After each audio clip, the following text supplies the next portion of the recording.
আসসালামু আলাইকুম। আজকে অনেকগুলো ইম্পর্টেন্ট মিটিং হয়েছে। আজকে সকালে আমাদের যে অর্থনীতির যে আমরা যে রুইন অবস্থায় পেয়েছি এবং তার থেকে উত্তরণের পথ কি সেটা নিয়ে একটা বড় মিটিং হয়েছে। সেখানে আমাদের মাননীয় চিফ অ্যাডভাইজার মহোদয় প্রফেসর মোহাম্মদ ইউনুস সেটাকে প্রিজাইড ওভার করেছেন, সভাপতিত্ব করেছেন। সেখানে সালেউদ্দিন ছিলেন, যে আমাদের finance adviser, industries adviser Adilur Rahman Khan ছিলেন, প্ল্যানিং এবং education adviser doctor Wahiduddin Mahmud ছিলেন, কমার্স অ্যাডভাইজার শেখ বশির উদ্দিন ছিলেন, খাদ্য অ্যাডভাইজার আলী ইমাম মজুমদার ছিলেন, আরও আর সিনিয়র অনেক সেক্রেটারি ছিলেন, প্রিন্সিপাল সেক্রেটারি ছিলেন, আশিক চৌধুরী বিডার চিফ উনি ছিলেন, এবং আরও অনেকে, খায়রুজ্জামান চৌধুরী উনি ফাইন্যান্স সেক্রেটারি ছিলেন, এবং বাংলাদেশ ব্যাংকের গভর্নর আহসান এইচ মনসুর ছিলেন। তো সেখানে অনেকগুলো বাংলাদেশের অর্থনীতি এখন কি অবস্থায় আছে এবং সামনে যে আমরা কি কি মেজার নিলে, কি কি রিফর্ম নিলে এই আমরা গ্রোথকে এক্সিলারেট করতে পারবো এবং জব আরো কত বেশি জব তৈরি করা যায় সে বিষয় আছে। তো সেই জন্য আসলে অনেকগুলো বিষয়ে কথা হয়েছে। তার মধ্যে ইম্পর্টেন্ট একটা ডিসিশন ছিল যে সরকারের প্রত্যেক স্তরে ডিসিশন মেকিং এ ই ফাইলিং চালু করার সিদ্ধান্ত হয়েছে। এটা শুধুমাত্র দেখা যাচ্ছে যে এখন যেমন বিডাতে ই ফাইলিং আছে, কিন্তু অন্যান্য অনেক গভর্নমেন্টের মন্ত্রণালয়ে বা এজেন্সিতে দেখা যাচ্ছে ই ফাইলিং নাই। তো সেক্ষেত্রে যেটা হয় যে আপনি হয়তো বা ই ফাইলিং এর মধ্যে একটা ইমেল করলেন, একটা ডিসিশন বা ইন্টারনেটের মাধ্যমে পাঠালেন, কিন্তু দেখা যাচ্ছে যে আরেক জায়গায় পুরো বিষয়টা হচ্ছে ম্যানুয়ালি। তো যেটা এর ফলে যে হয় যে গভর্নমেন্টের ডিসিশন মেকিং প্রসেসটা একটু স্লো হয়ে যায়। তো এই জায়গাটা কিভাবে এক্সিলারেট করা যায় এবং কোন ধরনের ফাইল যেন ম্যানুয়ালি না মুভ করে, সেই জায়গাটায় আমরা কত দ্রুত উত্তর করতে পারি, কত দ্রুত এটা চালু করা যায়, এ বিষয়ে চিফ অ্যাডভাইজার মহোদয় আজকে নির্দেশনা দিয়েছেন। এটার মূল কারণ হচ্ছে যাতে কোঅর্ডিনেশনটা ইজি হয় এবং গভর্নমেন্টের যে কাজগুলোতে, সেটা প্রজেক্ট টেকিং হোক আর অন্যান্য ডিসিশন মেকিং হয়, এই যে কোনো রেগুলেটরি ওয়ার্ক হোক, এই কাজগুলো যেন খুব দ্রুত করা যায়। এটার ফলে যেটা হয় যে এবং এর ফলে ই ফাইলিং এর পরে আর একটা বড়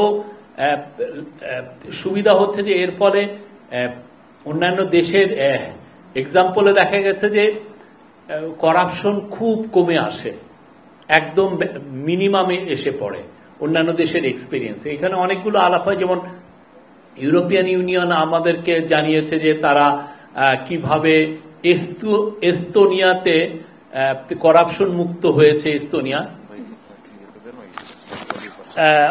এস্তোনিয়ায় কিভাবে করাপশন মুক্ত হয়েছে সেইটার তারা তাদের এক্সাম্পলটা এবং তাদের যে স্টোরিটা তারা কিভাবে করলো সেটা বাংলাদেশের সাথে শেয়ার করতে চেয়েছে, এবং আমরা আমাদের ইন্টারেস্টটা শো করেছি। ওইখানে অনেকগুলো ডিসিশন এসছে। আর একটা বড় একটা বিষয় নিয়ে আলাপ হয়েছে, সেটা হচ্ছে যে থার্ড পার্টি দিয়ে আমাদের বড় বড় প্রজেক্টগুলোকে ইভালুয়েট করা। যেটা ধরেন আমাদের যে একটা অবজারভেশন ছিল যে বাংলাদেশে যতগুলো প্রজেক্ট নেওয়া হয়েছে এই গত 15 বছরে, প্রত্যেকটারই অ্যাবাউট 70% হাই। আমি আপনাকে পড়ে শোনাই। এখানে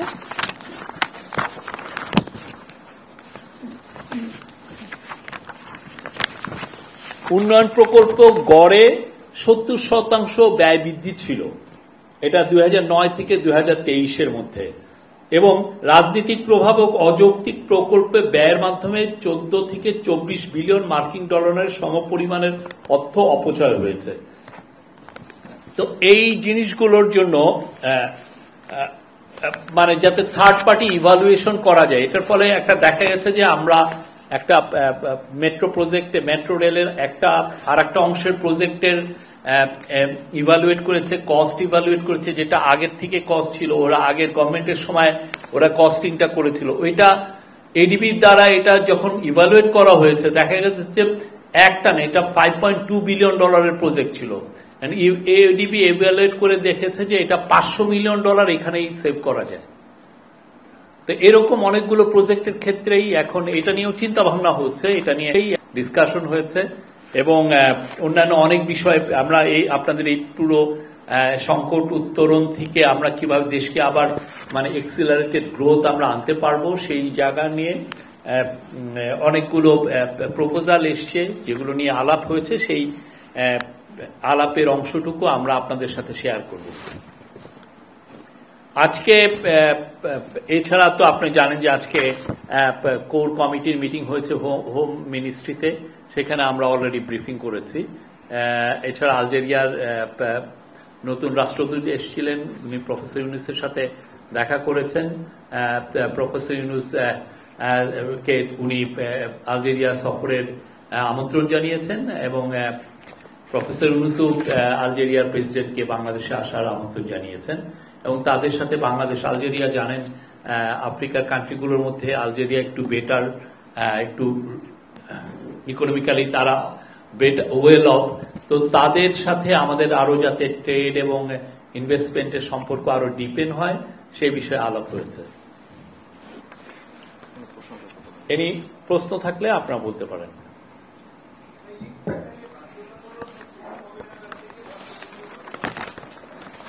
এই বিষয়ে আজকে তো পুরোপুরি কথাবার্তা হলো, এটা নিয়ে এক ধরনের ডিসিশন হলো। এটা আপনারা একটা সময় জানতে পারবেন যে কত এটা যত দ্রুত করা যায় ই ফাইলিংটা সরকারি সব প্রতিষ্ঠানে কোনো ধরনের কোনো ম্যানুয়াল আপনি যাতে কেউ, এবং এর মাধ্যমে আরেকটা জিনিস যে মনিটর করা যে কোন ডেস্কে যায় একটা ফাইল আসলে কতক্ষণ পড়ে আছে। অনেক সময় হয় না যে আপনি একটা ফাইল আপনি পাঠিয়ে দিলেন, দেখা গেল একটা ডেস্কে এটা 1 মাস পড়ে থাকলো। এই যে ই ফাইল এটা ট্র্যাকিং করাটা, এই ট্র্যাকিং সিস্টেমটাও থাকবে যে আপনি ইনস্ট্যান্টলি জানবেন যে এই ফাইলটা এখানে আছে।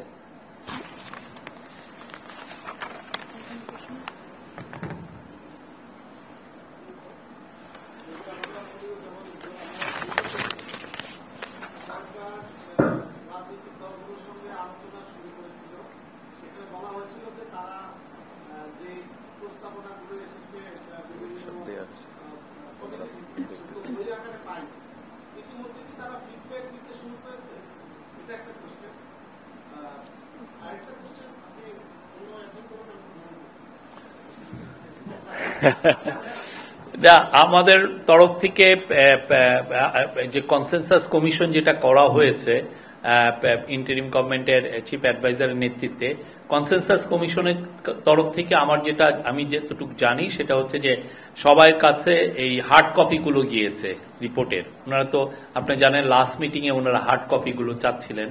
তো আমরা ইন্টারিম গভর্নমেন্টের কনসেনসাস কমিশন সবার কাছে হার্ড কপি পাঠিয়ে দিয়েছে। এখন ওরা পুরো চিলচোরা বিশ্লেষণ করছেন এই রিফর্মের রিপোর্টগুলো। এই রিপোর্টগুলো বিশ্লেষণ করে তারা তখন আমাদের কনসেনসাস কমিশনকে তাদের ফিডব্যাকটা জানাবেন।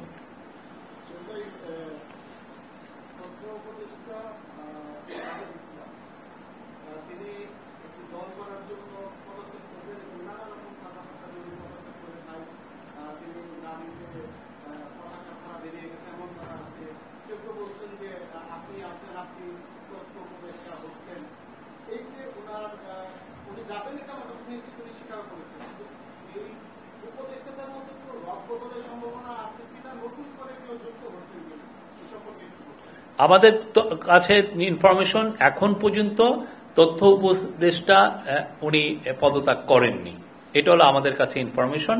আর বাকিটা ওনার বিষয়, আমরা এই বিষয়ে আর মন্তব্য করতে চাই না। আর রদবদল হবে কি হবে না এটা interim government led by professor Yunus তারা এটা ডিসিশন নেবেন। এটা আমরা এখনো জানি না কোন রকমের কোন ডিসিশন আছে কিনা।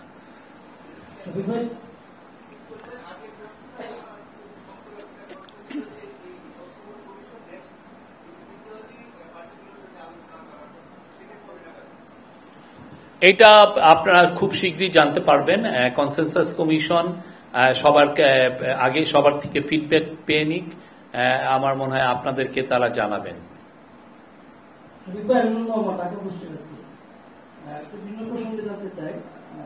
গত কয়েকদিন ধরে বিভিন্ন ক্যাম্পাসে ছাত্র দল শিবির এবং বৈষম্যবিরোধী ছাত্র আন্দোলনের মধ্যে এক ধরনের একটা কথা কাটাকাটি কোন জায়গায় মারামারি পর্যায়ে চলে গেছে।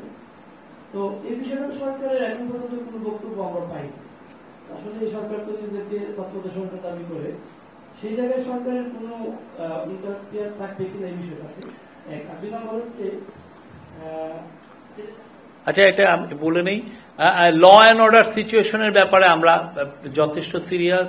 আমরা এটা এই ছাত্রদের মধ্যে কোনো ধরনের কোনো যদি ল অ্যান্ড অর্ডারের কোনো সিচুয়েশন তৈরি হয়, আমরা সেটা অবশ্যই এটা আমরা দেখব এবং এটাকে মানে কোনো ধরনের কোনো আইনের অবনতি হোক এটা আমরা চাই না এবং সেই বিষয়ে আমরা কাজ করছি। আমি পারি আজকে আইন শৃঙ্খলার বিষয়ে আপনারা তো আসলে অনেক মিটিং করছেন বিভিন্ন, তারপরে সেটার অবনতি হচ্ছে, বিভিন্ন সমাধানটা কি হতে পারে বা কি হবে মনে করেন? আপনারা তো বারবার আমাদের কথা দিচ্ছেন। মানে সেই আলোকেই তো আজকে ধরেন বিশাল একটা মিটিং হলো, সেখানে লেফটেন্যান্ট জেনারেল জাহাঙ্গীর আলম চৌধুরী উনি এই মিটিং এর নেতৃত্ব দিয়েছেন। সেখানে দুইজন অ্যাডভাইজার ছিলেন, আদিলুর রহমান খান এবং আসিফ মাহমুদ সজীব ভুইয়া, এবং দুইজন স্পেশাল অ্যাসিস্ট্যান্ট ছিলেন, একজন হচ্ছেন খুদাবক্স চৌধুরী এবং আরেকজন লেফটেন্যান্ট জেনারেল আব্দুল হাফিজ। তারা ছিলেন, অনেক সেক্রেটারি ছিলেন, পুলিশের আইজি ছিলেন, হোম সেক্রেটারি ছিলেন,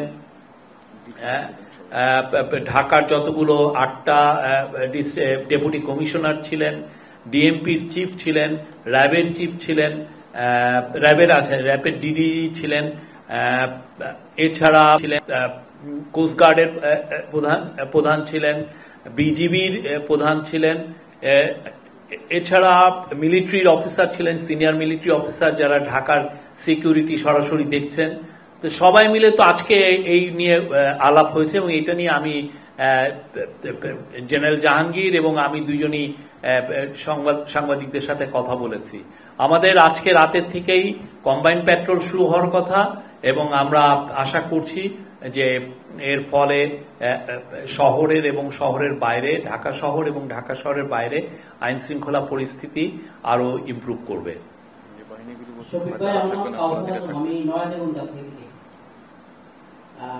আগামীকাল জামাতের একটা কর্মসূচি আছে, সেটি হচ্ছে যে প্রধান উপদেষ্টার কার্যালয় ঘেরাও। তাদের একজন সাবেক শীর্ষ নেতা একে মাঝহারের মুক্তির দাবিতে, আপনারা জানেন যে এর আগে জামাতের আমির ঘোষণা দিয়েছিলেন যে তাকে মুক্তি না দেওয়া হলে তিনি নিজে মানে সরাসরি জেলে যেতে ইচ্ছুক, একটা ঘোষণা দিয়েছিলেন। এই ব্যাপারে সরকারের আসলে অবস্থানটা কি বক্তব্য? আমরা প্রোটেস্ট করার রাইট সমস্ত পলিটিক্যাল পার্টির আছে, ওনারা প্রোটেস্ট করছেন। আমরা চাই যে এই প্রোটেস্টটা নিয়মতান্ত্রিক ভাবে হোক, সেটা এটা বাংলাদেশে এর কারণে যাতে ল অ্যান্ড অর্ডার সিচুয়েশন অবনতি না হয় সেটা আমরা চাই। আর ওনার বিষয়ে যেটা হচ্ছে সেটা জামাতের যিনি লিডার সেটা আমরা বলতে পারি এটা কোর্টের এখতিয়ার, কোর্ট এটা ডিসিশন নেবেন এবং যা হবে কোর্টের জুডিশিয়াল এটা একটা ডিসিশনের বিষয়, তাদের বিষয় এটা তারাই দেখবেন। নির্বাচন নিয়ে অনেকে বলছে ডিসেম্বরে নির্বাচন হবে, সেই বিষয়ে আপনার সরকার নিয়ে এইটা নিয়ে কিন্তু অনেকবার কথা হয়েছে। চিফ অ্যাডভাইজার, ইন্টারিম গভর্নমেন্টের অনেক অ্যাডভাইজার অনেকেই কথা বলেছেন। চিফ অ্যাডভাইজার আগে 2টা ডেট বলেছিলেন, একটা হচ্ছে যে ডিসেম্বরের মধ্যে ইলেকশন, যদি কম রিফর্ম পলিটিক্যাল পার্টিগুলো কম রিফর্ম চায় তাহলে ডিসেম্বরের মধ্যে ইলেকশন হবে, আর যদি না তারা চান যে না আমরা আরো কিছুদিন থাকি সেক্ষেত্রে ইলেকশন উনি বলেছিলেন যে প্রথমার্ধে হবে। কিন্তু এখানে একটা প্র্যাকটিক্যাল একটা ইস্যু হচ্ছে যে আপনি জানেন যে এপ্রিল মাসের থেকেই কালবৈশাখী এবং ঝড় বৃষ্টির সময় শুরু হয়ে যায়, ফলে এপ্রিলের পরে যখন এপ্রিল পরে জুনে আবার মনসুন শুরু হয়ে যায়, তো ফলে ওই 3টা মাস আসলে ইলেকশনের জন্য অতটা উপযোগী না। তো সেই জন্য আমাদের ধারণা সেটা হচ্ছে যে ইলেকশন ইদার ডিসেম্বরের মধ্যে হবে নতুবা ম্যাক্সিমাম মার্চের মধ্যে।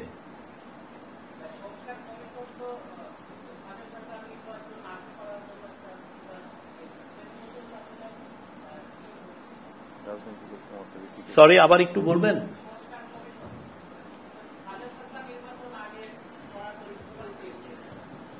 সেক্ষেত্রে এটা নিয়েও বিএনপি বিরোধিতা করছে, তবে অনেক দলে এটার পক্ষে আছে। এটা ইন্টারিম গভর্নমেন্ট প্রফেসর ইউনূসের নেতৃত্বে ওনারা এটা এই বিষয়টা ওনারা দেখবেন।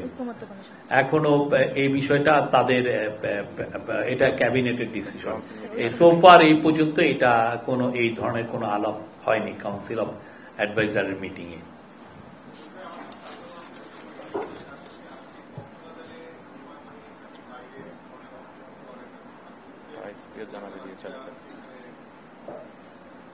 এলাকাবাসীরা সেখানে এক ধরনের ডেমনস্ট্রেশন করছিল, গুলিতে একজন নিহত হওয়ার ঘটনাও ঘটেছে। এটা কি আসলে সরকার কোন ধরনের এটার বিষয়ে লুক আফটার করছে কিনা, নাকি সশস্ত্র বাহিনী হাতে দিচ্ছে? না, এটা আইএসপিআর তো এটা নিয়ে আমার মনে হয় দুইটা স্টেটমেন্ট দিয়েছে, আপনারা দেখেছেন, সেখানে বিস্তারিত বর্ণনা আছে। আর বাকি আপনারা জানতে চাইলে কক্সবাজার পুলিশ আছে, তাদের সাথে কথা বলতে পারেন।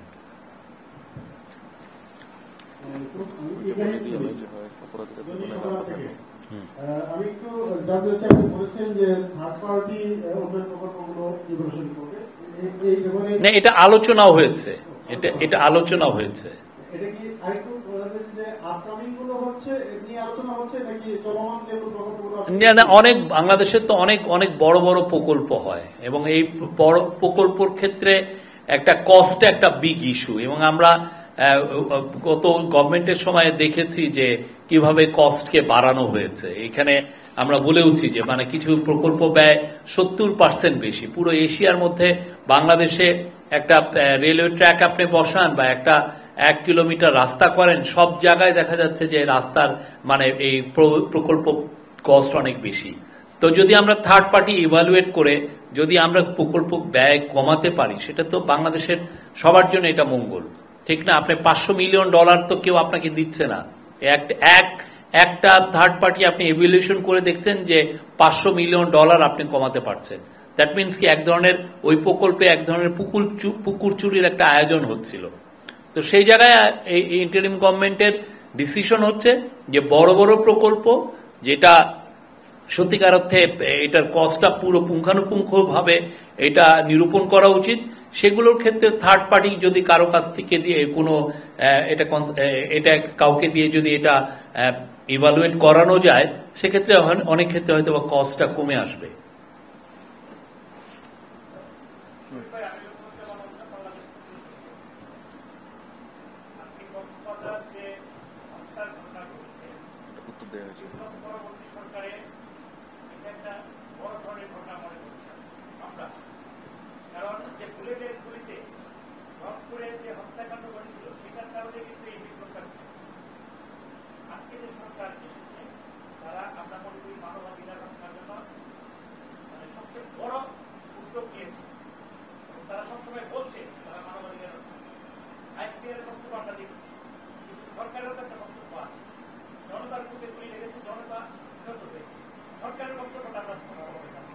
আমরা আইএসপিআর এর মাধ্যমে দুইটা স্টেটমেন্ট এখানে আসছে, আপনারা দেখেছেন।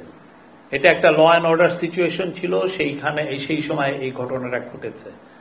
আর এইখানে যে কোনো মৃত্যুর ক্ষেত্রে যেটা হয় যে ওইটা ইনভেস্টিগেট করা হয়, এটা ইনভেস্টিগেট করা হবে। কিন্তু আর আপনি সত্যিকার অর্থে এটার সাথে রংপুরের ঘটনা মিলানোর কিছু নাই, সেটা ছিল ঠান্ডা মাথায় খুন, আমরা সবাই দেখেছি।